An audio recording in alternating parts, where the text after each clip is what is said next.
part thinking, you know, I'm going to have that line, but the song that you play when I get out of the way is my best.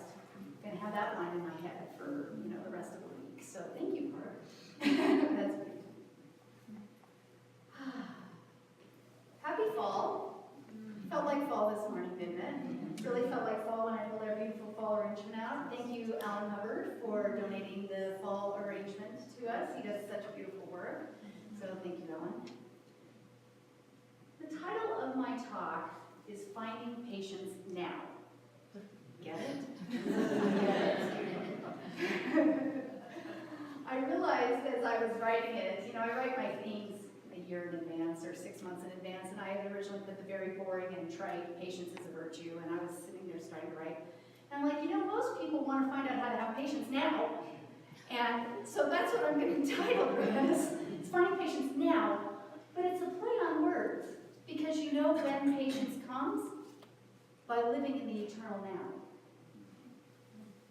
So we do find patience now when we live in the eternal now.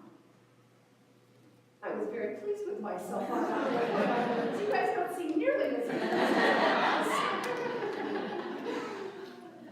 I'm finding patience now. We are a culture that wants instant gratification, aren't we? I mean, I just marvel at my daughter's generation, and myself, I do it too. But, you know, it used to be, I remember when dial-up internet was this amazing thing. Do you remember? You could get online anytime you wanted, and it only took you 3 or 4 minutes to get on. Now it takes you 3 or 4 minutes. My God, my head has exploded twice already. Like, how long does this take? You know, we want it now, now, now. But the thing about being patient is that everything comes when we allow our good to unfold in God's time and not in our time. And so when we want something now, that is almost always driven by a fear that we aren't going to get it. We want it now so we can see it in the time-space manifestation of right here, so that we can put to rest our fears that maybe our good isn't coming. Maybe we don't believe we do deserve it. Maybe, despite how many times we say God is all good and our good is at hand and we deserve everything and all of that, maybe we really don't still believe that it's out there and making its way to us on some sort of vibrational cosmic front. And so we want to see it now so that we can relax and not be afraid anymore. But that is undermining the very thing we want, which is to put our faith more fully in God, which is to walk with that divine presence and to have that inner peace that we know that our good is at hand all the time, no matter what. So our impatience is a symbol of our lack of faith. And I don't think we see it that way. I mean, when we're in a hurry, when we am late for a meeting and the person in front of me is going 30 in a 45, and I am like,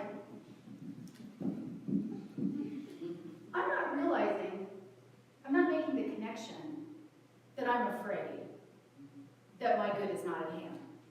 I'm just making the connection that the person in front of me needs to take some driving lessons. That's the only connection I'm making now. But the truth is, there are all these subconscious fears. If I'm late to the meeting, I'll disappoint someone. They'll judge me. They'll be mad at me. I will have let them down. I need to be on time because of whatever.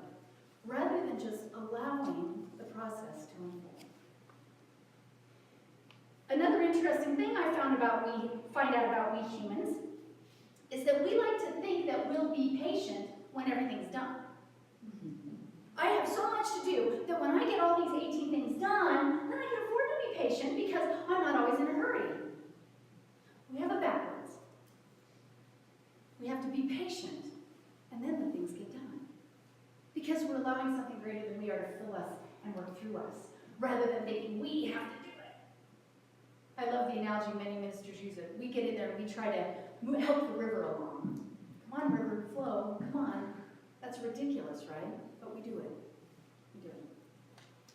So the way that we find patience is to not wait for things to happen and then we're patient.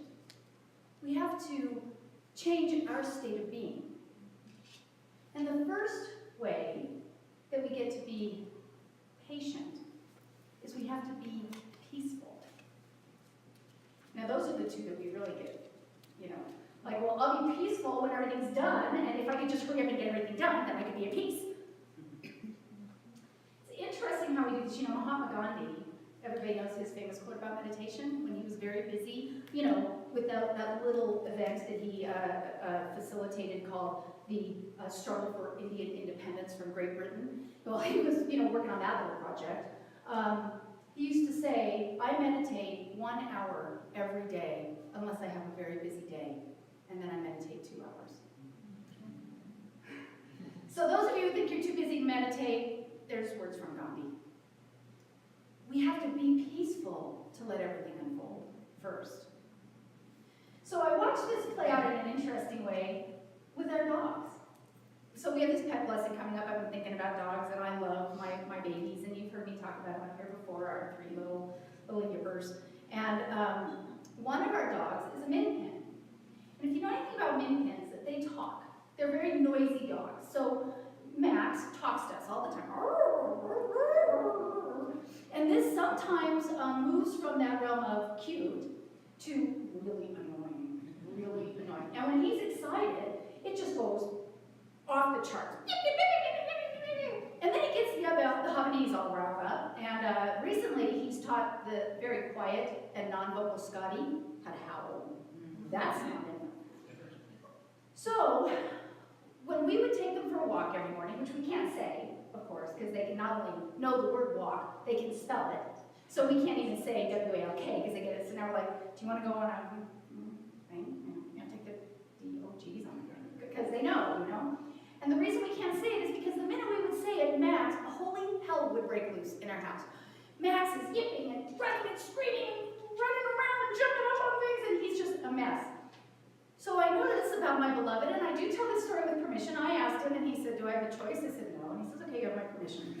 So, but I do tell this story with permission. He and I would get riled up too, and the other 2 dogs would get riled up. So now we've got Chloe and Heidi yipping and barking and running, and Max is going even crazier, and he's noisy, and I'm like, and Steve as well, but we would be like, you know, yelling at him, shut up, Max, just be quiet, Max, shut up, oh, okay, Max, we're coming, Max, shut up, and our energy would go, okay, now how often do we do this with people?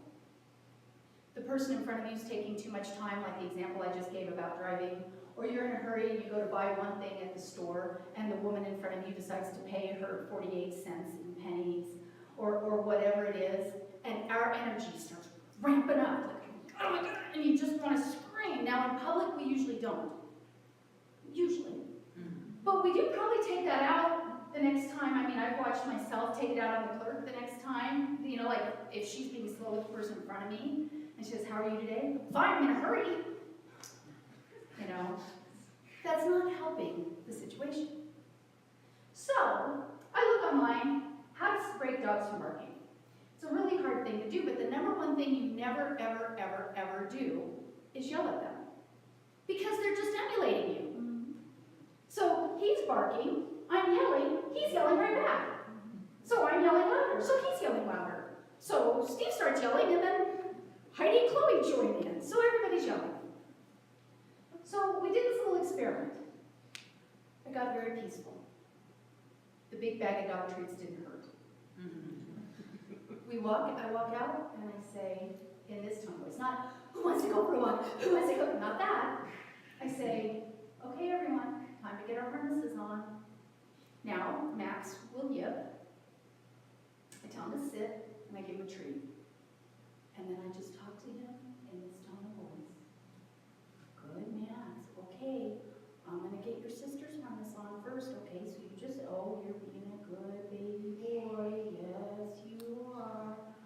Okay, come here, little, you know, I go through that. I don't get riled up. If he starts to get excited, I just stop. We're not going to do that, Max. Sit. I give him another little treat. He just sits there. The transformation in our household has been amazing. They line up at the door. Now we're to the point where one of the girls is there, like, I'm still in my pajamas and one of the girls is sitting by the door waiting for a treat, you know? But Max, when I say, do you want to go for a walk, he'll let out one little yip. Like, And then it's like he remembers. He sits right down. Do I sip my drink? That's the way it works in everything. It's easy to see in dogs because they reflect our energy so well. But that's the way it is in anything. So if we're impatient and if we are not at peace, that impatience projects out to our world. And remember, we don't see the world as it is, we see it as we are. So the more impatient we are with the people and events in our life, the less peaceful we are, the more we're fomenting that lack of peace. And we're rolling it up in everyone else, and we don't even know that we're the catalyst. So we have to find the peace within ourselves to be patient. I know, hard to do, but we have to. Or we have to just live with the impatience and know that that's the way the world's going to work for us. The other thing we need to do is we need to be present. We need to be fully present. Much of impatience comes from living in either the past or the future. Usually the future, but a lot of times it's dictated by events that happened in the past. Like last time, this didn't turn out so well, so I need to really, do it differently this time. Again, go tapping into that old fear. But when we're present with people, when we're really present with people, it's very hard to be impatient with them. Have you ever had the feeling, that you're annoyed with someone until you find out they're having some sort of personal crisis in their life, and then all of a sudden, all that annoyance just goes away? Well, what if we could be that present with every single person we meet? What if we could be that virtually present with the drivers on the road who are driving us crazy? What if we could give them the benefit of the doubt and think, well, who knows? Maybe they're on the way to a funeral. Maybe she's about to deliver a baby. Well, I don't know. There's a great story that I found about this, and I'm going to tell it. I'll warn you, I'm probably going to cry before the end, so get your hankies out. But it's a beautiful story about being present with people, and it's about a New York City cab driver. Now, when we think of impatience, does New York City cab driver kind of pop right into your head? I mean, can you see him? Has anyone ever ridden in a cab in New York City and survived? I mean, we all did, obviously. I remember the first time I did, it was a very odd situation. I won't go into it all, but 6 of us crammed into this cab. And because I'm little, I got the seat that wasn't really a seat in the front seat between the driver and the front seat passenger, kind of sitting on the console, And he's like going up on the sidewalk, and then I'm like, there's nothing between me and the windshield, and no, frightening. So this New York City cab driver, he gets a fare, he goes to pick the person up. It's his last fare of his shift. And pulls up, and the person doesn't come out, And he thinks about laying on his horn because he wants to get home, But something tells him not to, something tells him to go to the door. So he goes up to the door, knocks on the door. He hears, someone kind of coming slowly, like clumpy, to get the door, opens it up, and he sees this little elderly lady pulling a suitcase. And when he looks in, all the furniture is covered with blankets and plastic, and there are no knickknacks or anything around. It's all packed in boxes. He sees boxes on the floor. And so he doesn't think too much of it. He takes her bag from her and helps her down the front steps and gets her into the cab and says, where to? She gives him an address, and then she says, but could you drive through downtown? And he says, well, that's not the shortest route, And she says, that's okay. I'll pay the extra. You see, I'm going into a hospice today, and I don't have any family left. And I'd just like to see the places in my life one time before I die. So this man who was impatient to get home immediately stopped.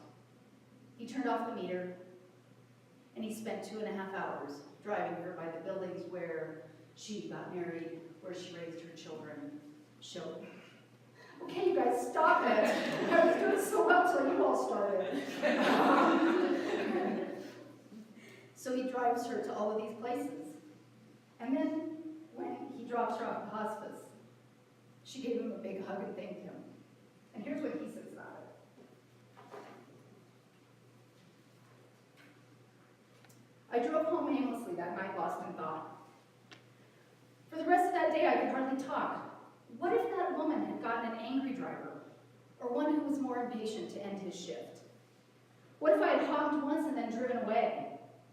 On a quick review, I don't think that I've done anything more important in my life.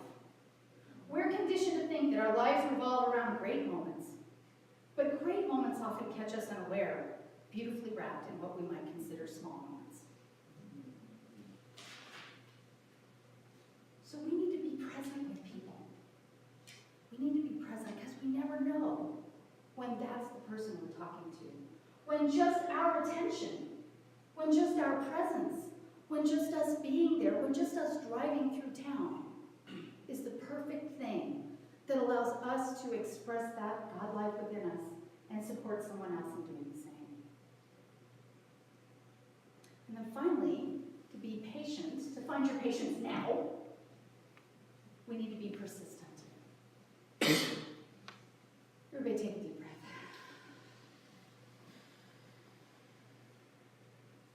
We need to be persistent because we need to turn over our faith to knowing that our good is assured. Our good is assured. It always comes. It may not come in our time. And as I referenced earlier, we want it to come now because we doubt it. We won't be sure of it until we have it in our hands, till we can see it, smell it, taste it, touch it. But God doesn't work that way. God knows our good is assured in every moment. And so we just keep affirming our good, knowing that it comes, and it comes every time. There's a great story about one of the Colorado pioneers named Aunt Clara Brown. Has anyone heard of Aunt Clara Brown before? If you've ever spent any time in Central City, she was one of the original investors in the Central City Opera. So Aunt Clara Brown was an African-American woman. She was born a slave in 1800 in Virginia. She grew up, she kind of had it good for a slave. She grew up in the same plantation until she was 18, and she got married and had 4 children. And then when she was 35, her whole family was sold away from her. Her husband went one place, and all 4 of her kids went to different locations. She stayed on in that same plantation, never heard from her kids or husband again, until she was 56 years old in 1856, and then her master died, and as a contingent of his will, he freed her. But she had to leave the state. She was in Kentucky at this point, so she got on a wagon train, came out west here to Colorado, worked her way across on a wagon train as a cook and a laundress, and then got to Denver, and then up to Central City, worked in the mining camps. This is right after the gold rush, 1859, 1860. She's considered the first African-American woman to come to the Colorado Territory, what was then called the Kansas Territory. She works so hard and saves her money that she she invests in the Central City Opera House. She was frequently given shares of mines in trade. You know, at that time, the mines are worthless, so, you know, someone asked her to please help them out, and they give her, you know, worthless mining shares, and then they strike it rich, and suddenly she owns a quarter of a multi-million-dollar mine. She squirreled this money away because her goal was to find her children. Now, before 1865, she couldn't travel, so back to the South, of course, obviously, because slavery was still in force, so she couldn't travel. She knew that she would find her kids. She knew it. She wasn't impatient. She saved her money. She invested wisely. She's in the Pioneer Hall of Fame and the Colorado Women's Hall of Fame because she frequently would stake other people. She would give loans to other people, black and white, to help them get on their feet. She was known as Aunt Clara Brown because everyone loved her so much. At the end of the Civil War, she was able to travel freely through the United States, and she liquidated her holdings and started going back, asking questions, going back to the plantations where she had lived, seeing if she could find anyone who remembered her and her kids. This goes all the way back to 1835. Now we're talking about 1870, 35 years later. She's going back trying to find them, and she never lost faith. She never got impatient with the process because she had the faith and persistence to know she was going to keep going. One by one, she found out information. Her husband had passed before, for all accounts, financial causes. Her oldest son, she did never find. He's the only one. But she found that her younger son had died in an accident, and one of her daughters had drowned. And then in 1882, when she was 82 years old, she found her youngest daughter and a granddaughter, and brought both Eliza Jane, the daughter, and the granddaughter back here to Colorado, and the ancestors still live here. She didn't get impatient. She knew, her faith knew that her persistence would pay off, that she would find the way, and that divine life within her supported her every step of the way. It was not her wise investing skills or her Harvard education that got her the stakes in all those mines, because obviously she didn't have a Harvard education. It was her listening to God, having faith and persistence that what she really wanted was going to come to pass. And so she could be patient and know that it would be here. So how do we do with patience in our lives? How do we do? Are we patient people? If you feel like you're a patient person, you don't have to answer this out loud. I would know that I get very impatient at times. And I do know, I feel it coming. I want it now. I want it now. I want it now. I want people to do things on my time. Really? Can't everyone just be as efficient as I am? Then the world will be a perfect place. And then I have to remember I have to be peaceful. You know, Gandhi, back to good old Mahatma, be the change we want to see in the world. We get to be peaceful first, and then the impatience around us dissipates. We get to be present with people. The story I told was beautiful, but I think you've all had an experience where you were in a hurry to go somewhere and then you met someone who needed you more. And if you made the choice to be present with them, didn't you feel your life was better at the end? You didn't feel diminished or discouraged. Suddenly what you were rushing off to do was no longer that important. We can do that all the time by choice. We can be present with the people in our lives. And we can be persistent because our good is assured. We don't have to do it now. It unfolds in God's time. Believe me, this is the biggest one for me. And you know, I learned when I first came into New Thought, and I think it's a good phrase, but if it is to be, it's up to me. You guys all heard that? It is to be, it's up to me. Yes. And what's up to you is getting out of the way. To let God work through us. That's what's up to us. To hold the intention, to hold it strong, to be so rooted in our faith that our good is at hand that we never give up, like Aunt Clara Brown, we never give up. But we don't have to push the river. We just keep doing the next right step, the next right step, the next right step, and it comes. And when we know all this, we can find patience now. So let's pray.